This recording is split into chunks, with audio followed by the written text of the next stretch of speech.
Hi everyone, this is Alicia, and I just wanted to give a little bit of summary and recap from last week and talk about what's going on this week so you know what to expect.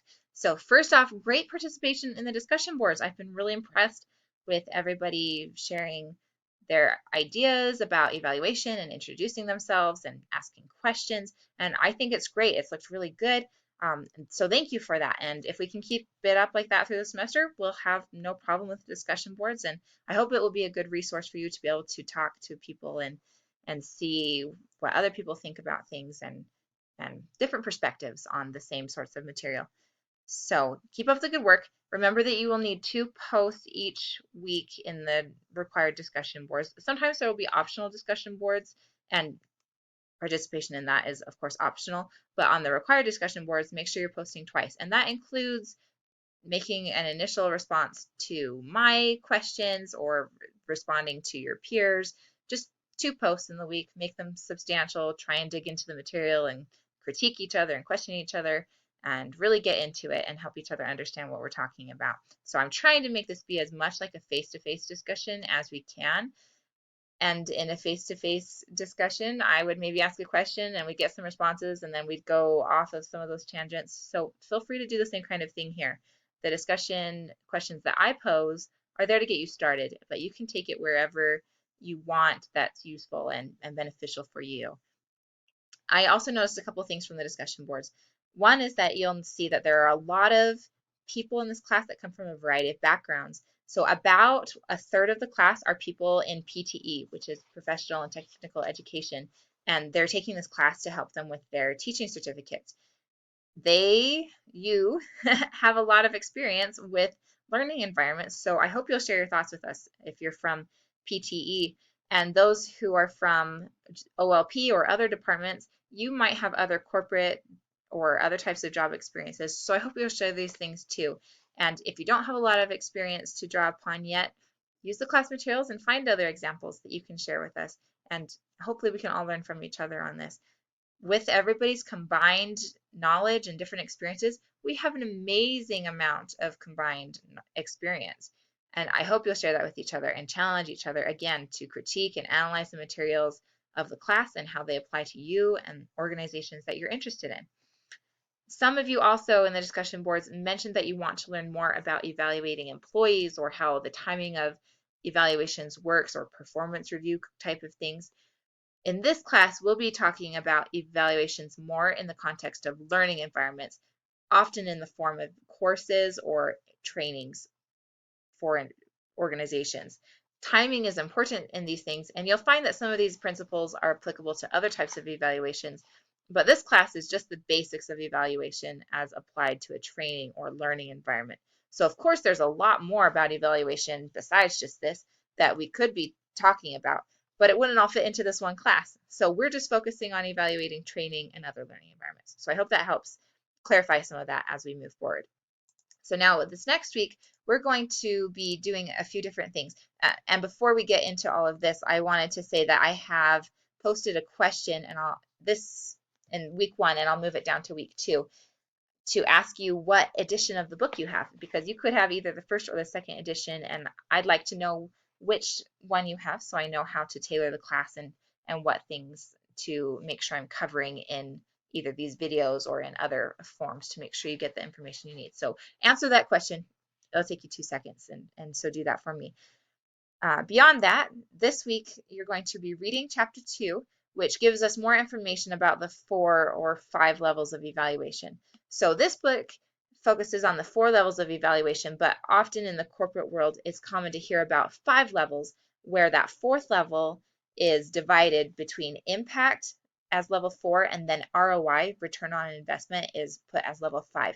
So sometimes we'll talk about the 5 levels of evaluation because often in the real world, that's how we talk about it, as separating that last level into the 2 sections.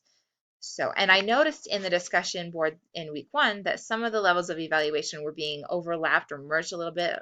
We were not super clear yet on the differences between the levels, and that's okay because we're just starting. We just got a little taste of an introduction. So as we go through the course, you'll learn more about what separates the levels of evaluation, and they'll become more clear on what falls in each level.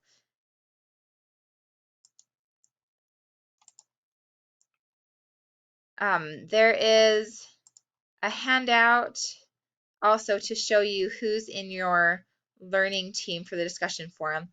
This week from week 1, we had one big forum with everybody, and it became kind of a beast of a thing to look through because everybody's comments were all in one place.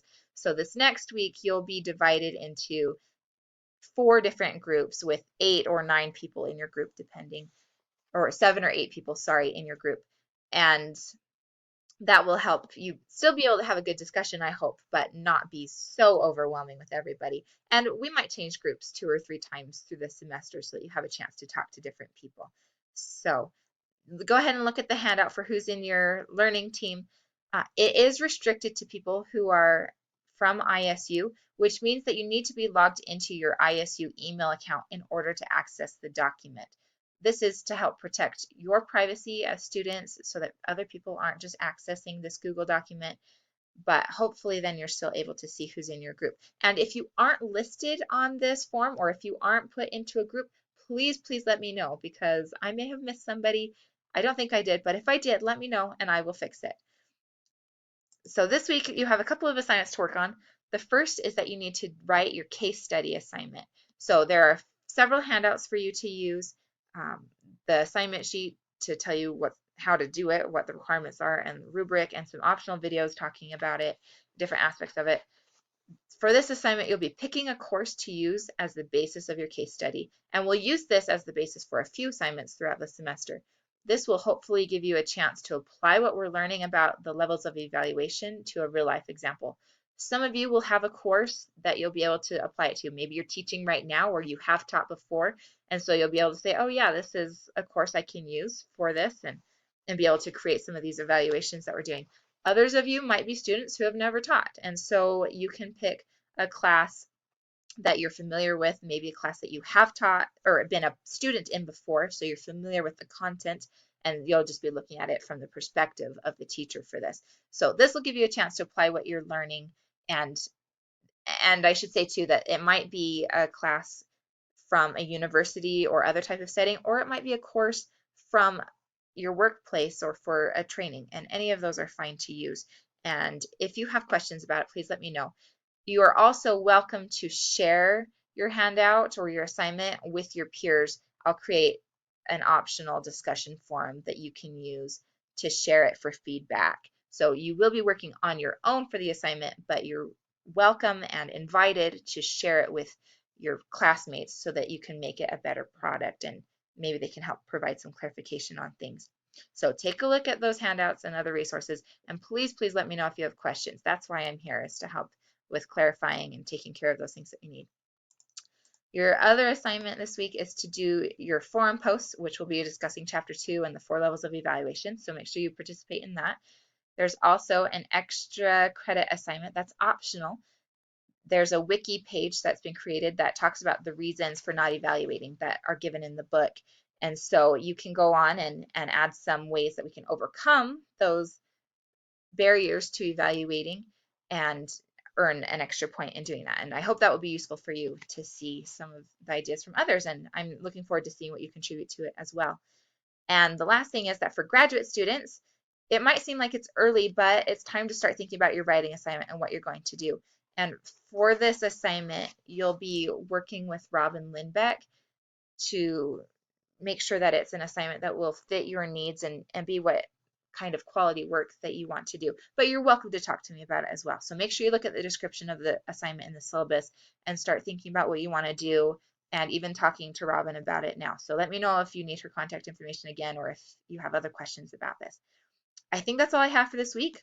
Please let me know how I can help you, and I look forward to seeing your discussions and being a part of the conversation. And if I have other things I need to talk about, I will get out an announcement so you can see what's going on. Thank you, and I'll see you online.